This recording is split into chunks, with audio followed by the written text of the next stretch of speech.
Welcome, everybody, to this week's podcast. And I am very excited to have this conversation today because I've got Meg joining me, who is a sales expert.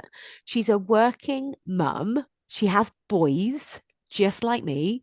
And I think our conversation is just going to be absolutely perfect for anybody who's struggling with selling, which I feel like a lot of women do actually. So, Meg, do you want to introduce yourself and then we'll start our conversation? Let's do it. Thank you so much. It's lovely to be here, Nikki.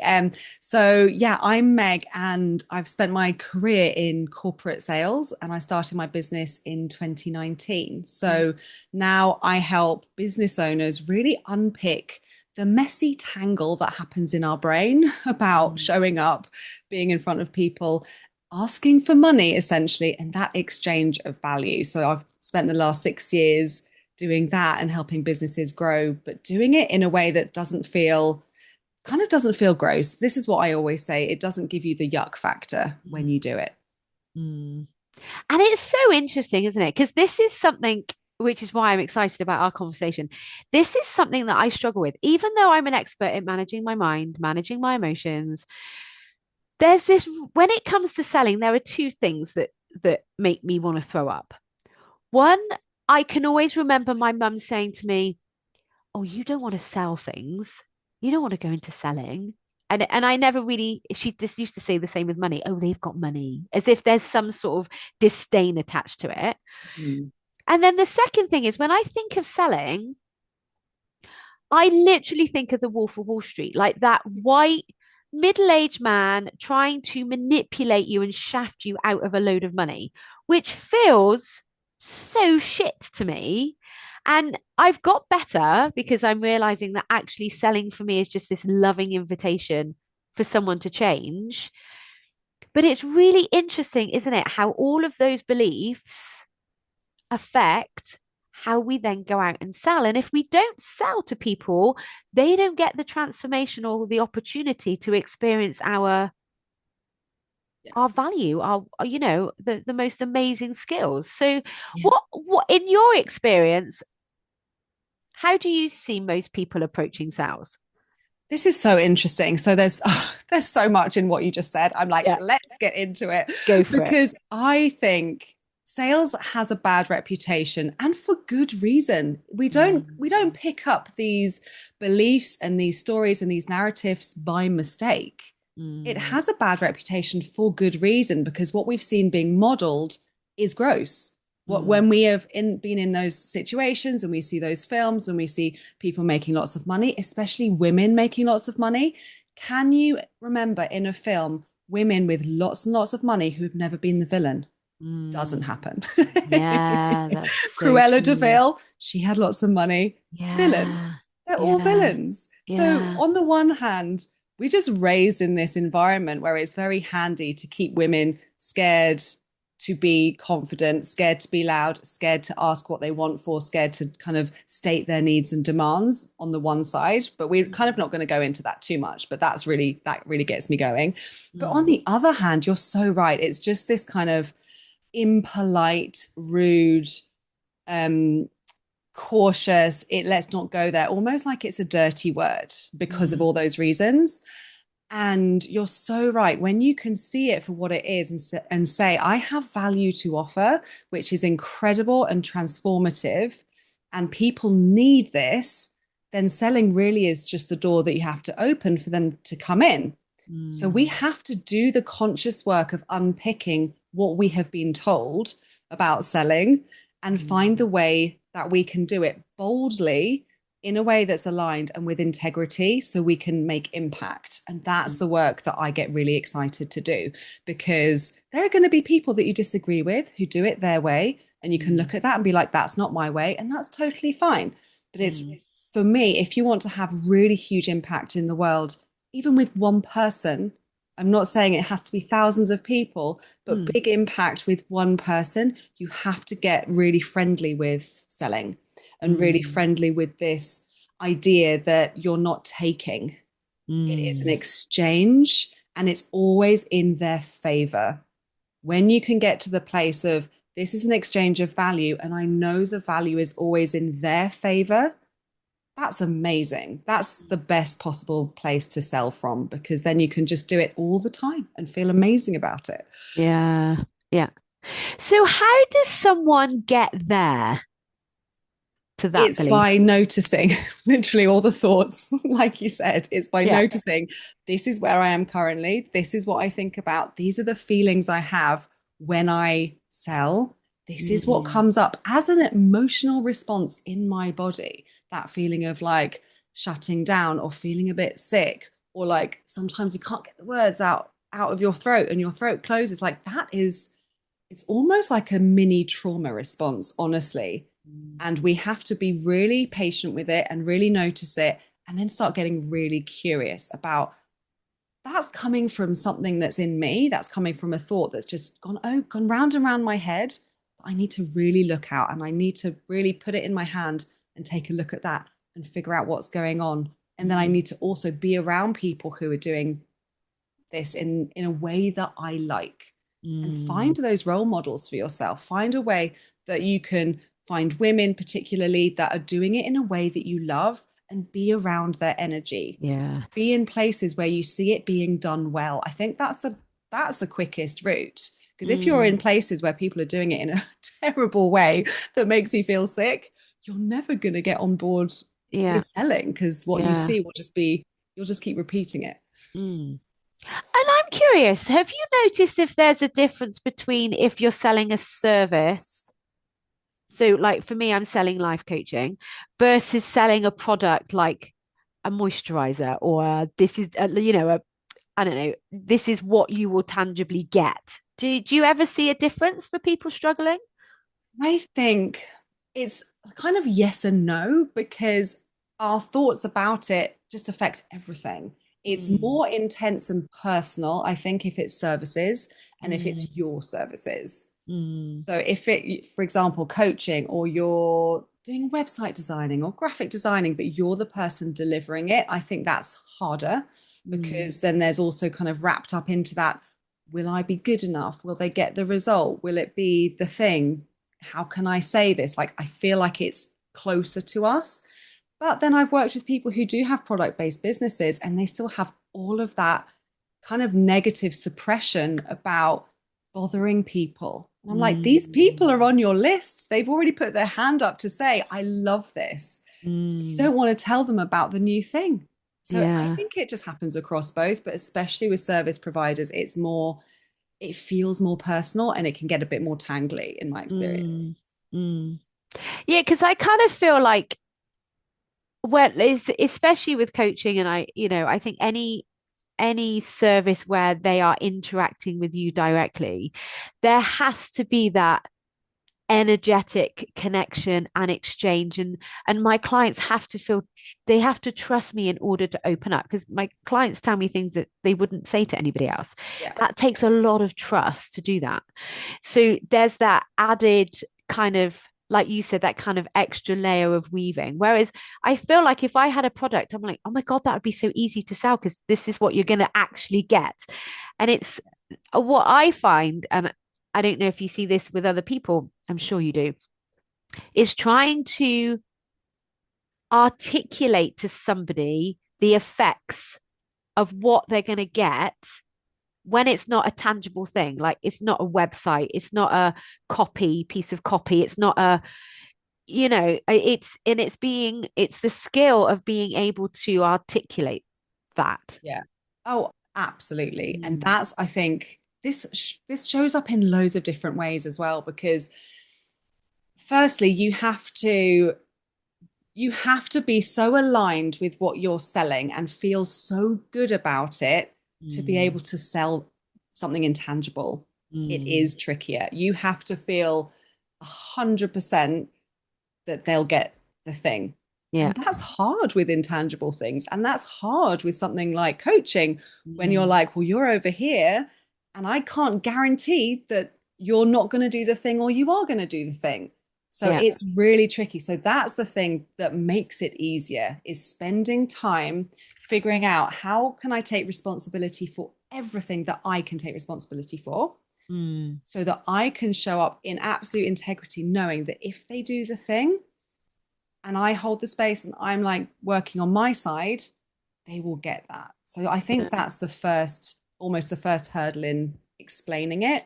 But Mm. then, secondly, you have to make the intangible tangible. And Mm. that's the thing of like, okay, I know it sounds intangible having support, but this is what it looks like on any given day.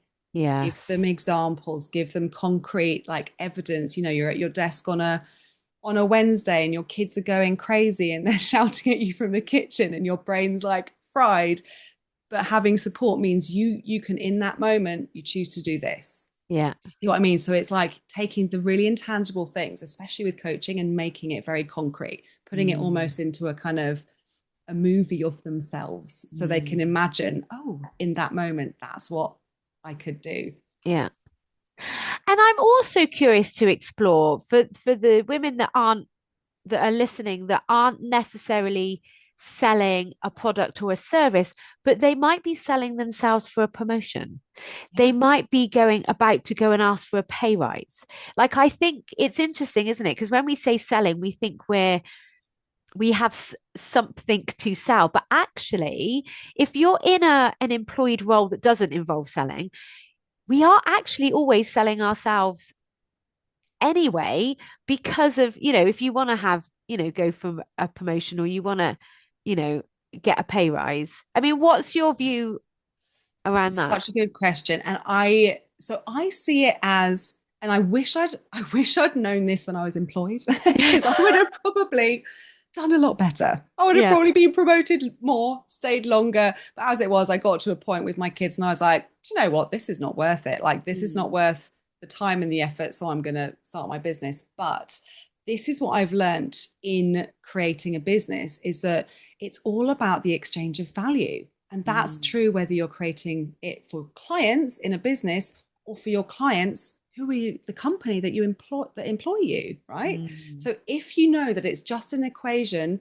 of how do I create more value for this person who is my client, my boss, mm, they're still your client. So your job is to figure out what do they most value?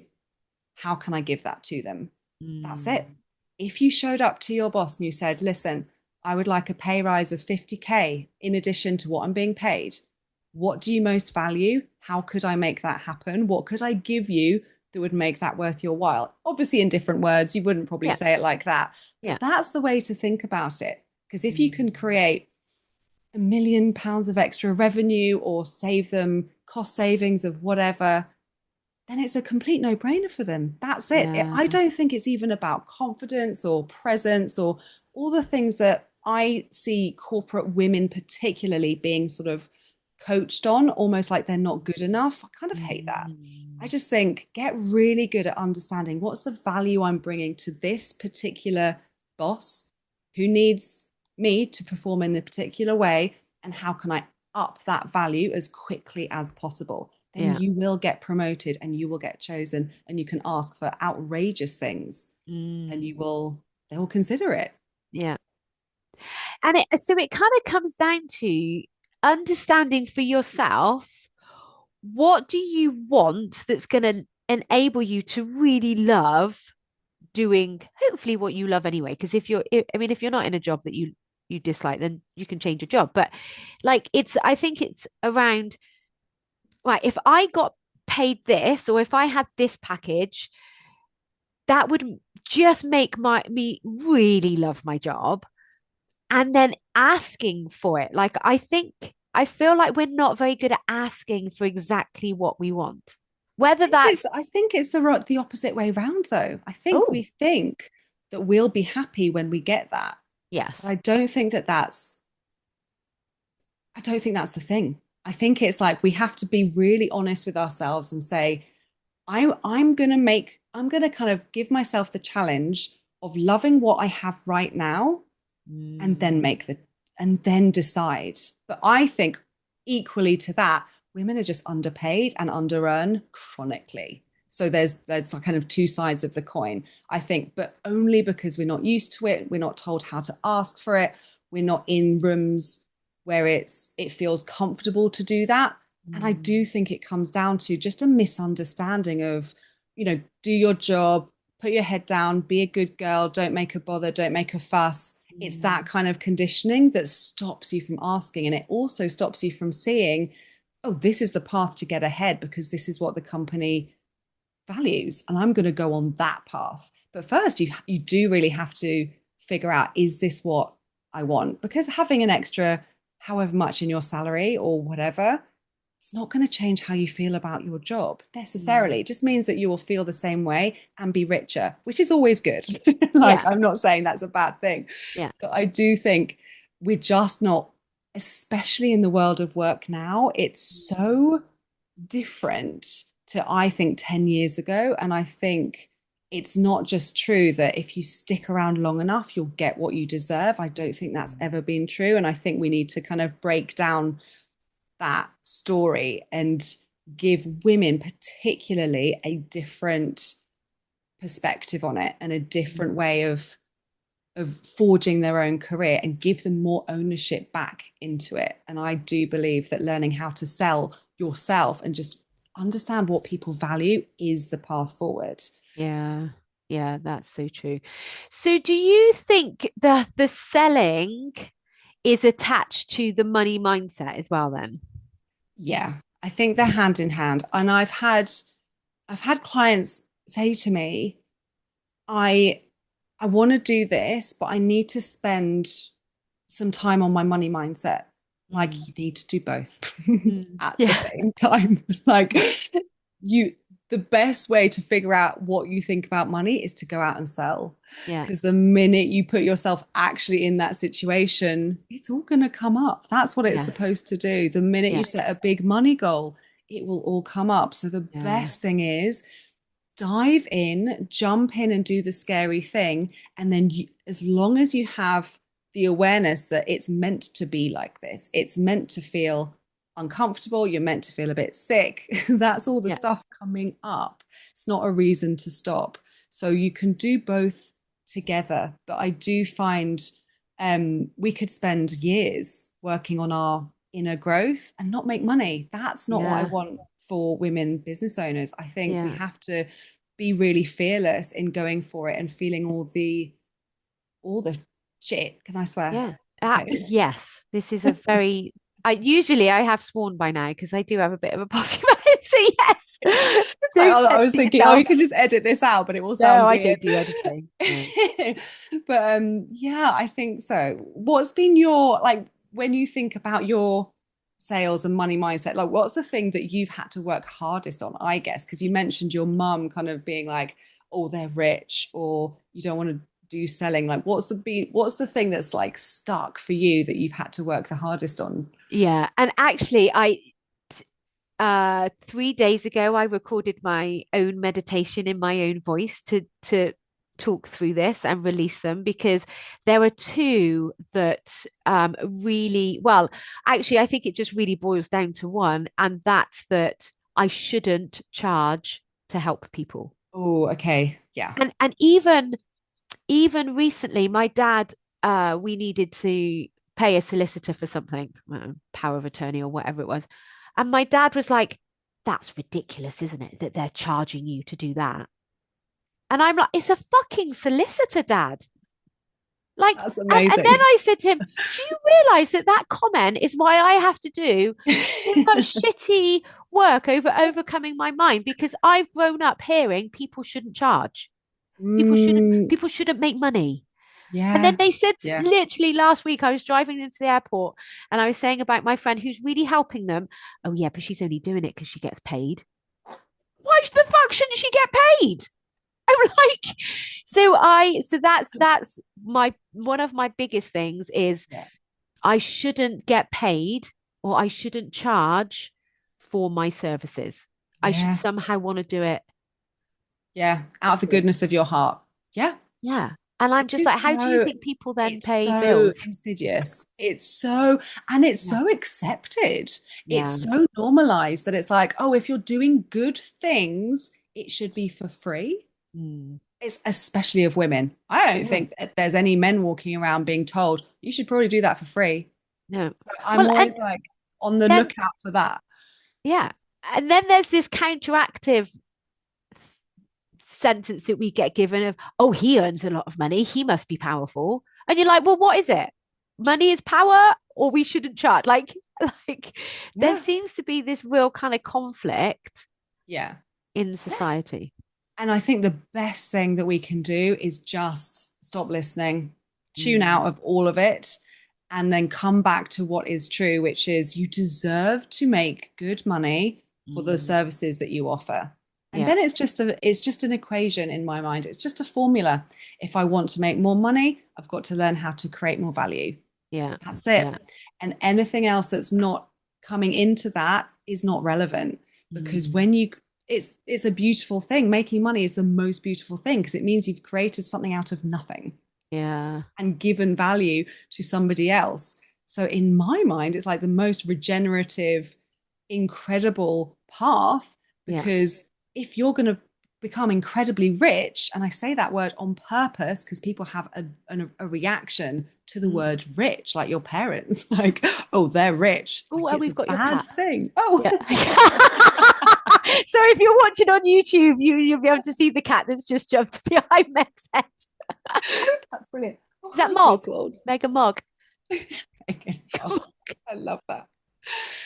Back to But my yeah, childhood days. Sorry, uh, totally distracted there. um, but yeah, it is this kind of like we need to untangle it and we need to see it for what it is, which is Mm, just not true and not mm, helpful. And the sooner you can see, it's like, okay, I could spend a lot of time on this, or I also have the option to just let it go.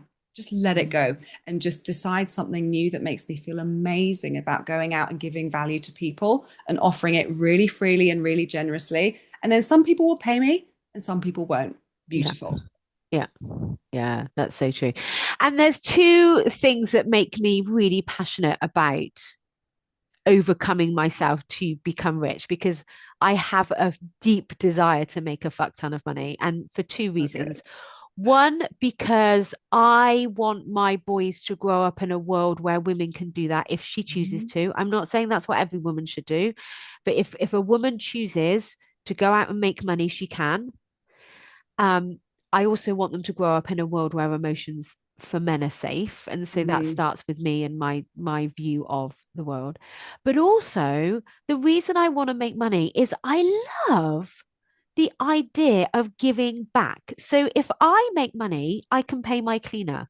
My cleaner then makes money. She can go out for a meal. Then that restaurant makes money and they can hire staff and those staff make money and then they can go out and buy stuff and then the shop makes money. They hire people. So or even, giving to my favorite charity. And I heard um some stats the other day when women make money, they will actually give away about 90% of what they earn to something. And normally that's community based charities, like community. So when women make money, because we give, we enhance everything around us. Men, on the other hand, generally only give away about 30 to 40% of what they earn. So, and that's not a judgment, but then it just makes you realize that actually, if more women stepped into wealth, Yeah. our world would just be higher because it raised up because everybody benefits. Yeah. And I love that idea. Absolutely. And I think that there is such power in seeing it that way and seeing Mm, that, like, oh, money is this kind of, it is regenerative. It's mm, not finite. And I know, mm. obviously, I'm not economics professor. I can't even say the word. You can clearly, clearly tell that Let I'm me not know anything an about it. economy professor. But truly, if you're creating something brand new out of your brain that didn't exist in the world before, that's generative. You Yeah, get paid for that. You are adding more to the world yeah. than you're ever taking away. And Mm, absolutely, if more women doing good things make a fuck ton of money, like you said, I love that phrase, mm, then everything improves. And yeah, also, we're improving, we're paving the path for, I know we don't have daughters, but maybe our sons will have daughters. Yeah. They're going to have wives and girlfriends. They're going to have kids. They're going to have grandkids. And seeing this very powerful yet strong and soft modeling of Mm. creating big money without apology, without guilt, without the need to then give it away because it's expected, Mm. but just for the sake of it as well. So I love Mm. both of those. I love modeling it for our future grandkids and whoever, but also let's normalize the conversation about wanting it because we want it.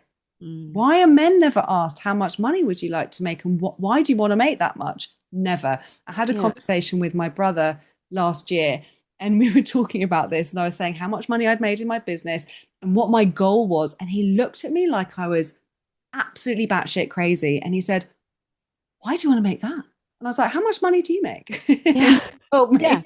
And I was like, how much would you like to make? And he told me, and I was like, what's the difference? And Yeah. he couldn't even see it. He couldn't even see Yes.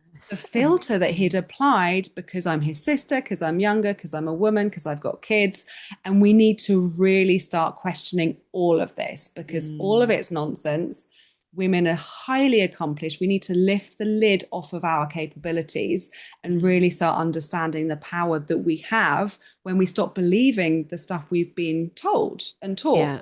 And that is incredibly powerful. So if you can help your clients do that and reclaim some of that, and I'm helping my clients do that, and they're hopefully doing all of the other things in the world, that's how we change. Yeah. Businesses are a huge catalyst for change. I Yeah. think much more so than policy, much more so than government. It gives you a Yeah. very strong voice. So let's go. Oh, I love that. And it's interesting because I don't just want to make money. I want to make money in a way that enhances the work. Like if I just wanted to make money, I would buy really cheap sweets, stand outside the school playground, like as the school's coming out, and I would sell them expensive to the kids. I don't want to make money doing that. That's shit. But or I would go into drug dealing. I don't want to make money just for making money. I want to make money in a way that enhances the Yeah. world. And I think Yeah. that is feels so good to me. Yeah. What I realized earlier, I had a bit of a revelation. And when you have a revelation, I always then think, Nikki, you've known this for ages, but it just hadn't quite landed. Is there's a real identity attached to this as well. So Mm. the last couple of days, I've been busy in my business, as in I've been out the house networking. Yesterday, I was back to back coaching my clients. Today, I'm back to back coaching my clients. Love it. And I got to last night, and my son said, "Oh, Mum, have I got a shirt for tomorrow?" And I was like, "Oh my God, I hadn't even considered that I haven't done any washing for 2 days. No, you don't. You don't have a shirt for tomorrow." And so, luckily, I put it on a quick wash. They're light and they dry really quickly. So we had a shirt for this morning. But I woke up this morning and I had this kind of right. I've got to get going. I've got a client at 9 o'clock, and I need to do the washing. And I was like, "Whoa!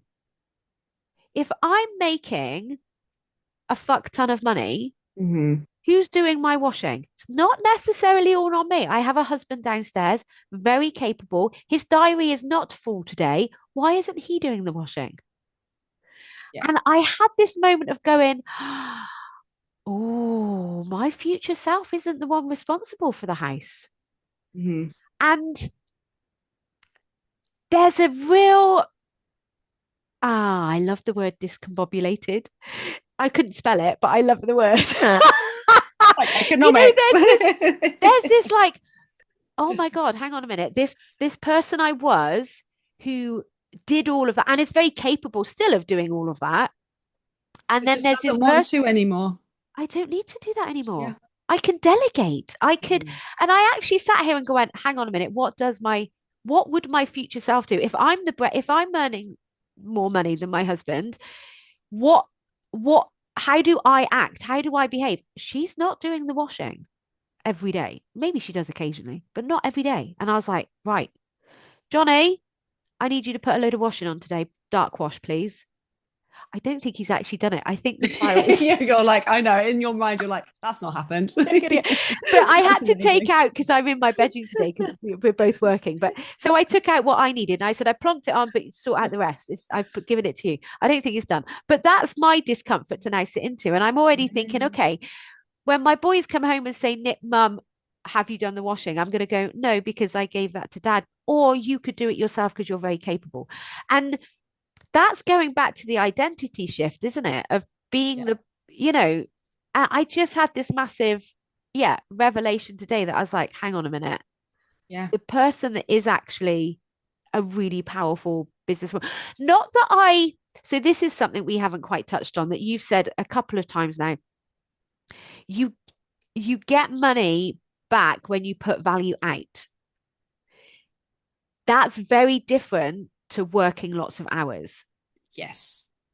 Yes, absolutely. And let's have a conversation about that then, because I think people think if I just put in more work Mm, yeah. and then they see like just tapping at their laptop mindlessly looking at their inbox is going to make Yeah. the money. That doesn't make money. No. What do you Yeah, think let's about talk that? about that. Yes. So for me, it's about how can you, it's all about leverage. It's about what's the highest leverage action for, not for me, for my client. When you think in the mind of your client, the person you're Mm, delivering value for, or your employer, so in, like employed or in business, it's like, what is the highest impact thing that I can spend time on? What do they most want? What do they need? What's the thing that's going to help them the most? Because when you can figure out how to give them help before they pay you, obviously mm. different if you're employed because they're already paying you, sweet, so you can Yeah, just get paid what you're being paid and then yeah. provide more, you get more value and get paid more. But if you can give them so much value before they pay you, by figuring out what is the thing that they most need and how can I deliver the highest impact, most often that is not through social media posts. The amount Mm, of impact through a social media post is the probably the lowest impact that you will have. Let's be honest. They might read it for 3 seconds, scroll on. So it's just being really smart with your time, especially as working mums. mm, I finish work at 3 every single day. My week is basically 10 till 3, Mondays through Fridays. mhm, So I've got to be really conscious of my time. If it's mm, not coaching, doing something like this, I have to make sure I'm doing high impact actions. And it's so easy to get sucked into just doing for doing's sake and mm, stop. You have to stop yourself and realize, okay, what am I speaking to people? Am I delivering a message that's helped somebody today? If you can mm. say that every single day, you're onto a winner. That's Yeah, creating high value. yeah. Such That's a good so good. question. Yeah. So we've talked about mindset. Tell me, let's talk a little bit more about the actual strategy and the actions and the doing. I mean, you've just pointed it out there that, really focusing on that really high value comment from what your client needs to hear perspective, not what we need to hear. Um, Tell me, is there then I mean, I heavily believe that it's all about mindset and emotions, and then the actions follow. And there's very definite, right, these are some of the things you absolutely need to do. So, Yeah. for the people listening, is there like three things that you think are like the foundation of selling, or, something around the Yeah. actual action of selling versus the Yes. mindset of it? Definitely. So it's going to sound really simple and really obvious. And you'll be like, well, I could have just told you that. I know, But but we it's need to hear it. essentially Yeah. having interactions one Mm, on one or with lots of people, having conversations that give you an opportunity for people to learn more. That's it. mm, Number one, if you're not doing that, that's where to start. People will tell me, they've been like, I've been posting on social media steadily for five posts a week for 3 months. And I'm like, how many one-on-one interactions are you having in person or online? It doesn't matter, but you need to mm. be having real conversations with people so they have a chance to experience what it's like to hear about your business, to know you. That's it. Mm, So conversations. Invitations is the next one. So when you're having conversations, what is the next thing that you would love to invite somebody to do so they can get more? mm, That's it. if you have lots of conversations and you're making invitations to the next thing, you will just be building naturally a pipeline of interested, warm buyers. Yeah. People miss this. They spend time going like, oh, lead magnets and funnels, and I've got to have 1,000 new leads a week. I'm like, you could literally make a six-figure business with an audience of 500 people, but Yeah. you're not spending the time and the effort and the energy to build those true connections and deliver high value to that small amount of people. So you think, oh, I'm going to deliver a lot of value to 5,000 people. It takes a lot longer. So Mm. let's just like really concentrate it down. Then the last thing is just in a sales interaction, basically calming yourself down. You talked about mindset and emotions. It Mm. really is that. If you can manage your mind and be present and feel connected to them and be on their side for what they want, you can sell. Like Yeah. the structure of it is far less important than just being on their side, knowing Mm. you're delivering value and what they get is so much more value than what they are paying you. That's Mm. important. If you come in and do all this money mindset work and you're like, I'm going to sell something for 10 grand, but you haven't increased the value of what you're selling, it's going to be so hard for you to sell because in the back Yeah. of your mind, you'll be like, are they getting 10 grand's worth? This feels Mm. difficult. You won't be able to do it. So it Mm. really is that internal work of how can I make sure I'm absolutely rock solid that when they pay me this amount of money, they're going to get at least 3 times, 5 times, 10 times more on their end. Yeah. Yeah. That's so good. And I often think people get confused around the difference between coaching, mentoring, and therapies. And so generally the way that I describe it is that coaching is exploring your own wisdom and you're coming up with your own answers through questioning and challenging. And then mentoring is more about I've done it, this is how I would I invite you to try to do it. So it's a Yeah. bit more directive and a bit Mm. more telling rather than coaching. Yeah. And it seems like when you work with your clients, you do both. Do you want to tell us a bit more about how you work with your clients? Yeah, it is both really, because I've been that client in a program where I'm just like, I just have a question. I just would love you to tell me the answer. You know what I mean? When you're Yeah. just like, please, like, I don't have this knowledge. Sometimes we just don't know the knowledge. Yes. So we could try a bunch of things and have a coach say, well, just go test and learn and come back in 6 weeks. Or the coach could be like, do you know what? Try this. Yeah. So I really want to be quite practical in that sense as well. Mm. So when I work with my clients, it is very much, let's figure out all the things that are stopping you now, because Mm. we could pile strategy on top of that and they still wouldn't work, because Yes. that's still going to pop up with objections or saying the price or whatever it is. So what's been stopping you so far? Let's untangle that super quick.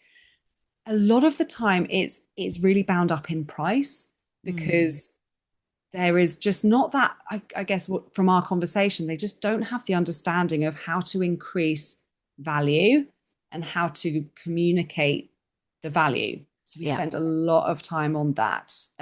So they feel really confident with the price. And then just all the way along, like, let's build it up so you can sell more, so you can show up more, and so you can impact more people. But I really do think it's a gift when you learn how to do this. And my favorite thing is seeing clients just kind of have this realization of like, oh my goodness, it was so simple. Like, what's Yeah. been happening? Why has it been so difficult? Because it really is those three things. It's just Yeah. all your brain chatter makes it so hard. And the Mm. minute we can clear that up and you can just take the really simple actions and then get paid and be like, Mm. great, I can do that again. So Yeah. it's just, yeah, that's how it goes. And I know you're going to tell me every single person is different, every single business is different. But do you have like one go to like sales thing that you just is your favorite thing for people to do? Or in terms of like an exercise or a strategy. Either. Oh, so my favorite thing is helping them with the price they can sell, because Mm. everyone, and this will be different for everybody, but Yeah. that price, when you're like, oh my goodness, this is a complete no-brainer, but it also means I'm well paid. So Mm. it's got to be, you're not resentful about it. You're not saying the price and being like, oh, crap, like I wish it was 10 times more. You're Yeah. like, oh, this is the price that feels good. And I know I can go out and sell today. The minute Yeah. you get that and you're lined up with that and you start making money with that price, that's the catalyst because that gives you so much confidence to be like, oh, great, I could do that again. Yeah. And that is, it's just the quickest win. So that's where I start Yeah. with all of my clients, which is really Yeah. fun. Oh, that's good. That's lovely. So is there anything that we haven't talked about that you think is relevant to this topic? Oh my God. I mean, Nikki, so We many could like things. chat for We ages. don't have long enough. I think the most important thing for me is just going back to that thing of like what you've been told is not true, Mm, what the thoughts that you're having about it are not true. Are they helping you to get in front of people and be powerful, or are they making you shrink? And if you just asked yourself that question every day, you would clear up so much stuff. So I think yeah. that's the thing that I would really love to leave people with. Yeah. Thank you so much. And we're going to put all of Meg's details in the show notes below so you can follow her, get in touch with her. You've got a group Oh, program yes, I starting, haven't do. you? Yeah. Yeah, it's actually starting on Monday. So I don't know when this is coming out, but yes, it's a 6 month group coaching to go through those three those three elements like mindset and then connecting and having conversations and making invitations. We're going to do those three things. Yeah. And I'm going to be relaunching in September in 2026 as well. Nice. Okay. Yeah, when is this going to come out? It won't be this week's is already scheduled. Um, and then I think it's my 100th episode, and I feel like I should do something special for that on the Yeah. podcast. So it'll be in a couple of weeks. So by the time you're listening to this, everybody, you probably have missed that first round, but you're going to be doing it again later in the Yes. year, aren't Yeah. you? In Yeah. September. Yeah. Okay, perfect. Yes. Thank you Thank so much for you. coming to talk to me. It's been really refreshing to talk to another working mum who, is doing this work around selling and financial wealth and really encouraging other people to do the same. So it's just been my absolute pleasure to talk to you about Thank it. you so much. Same. You are very welcome. And everybody else, I will see you next week. Bye bye.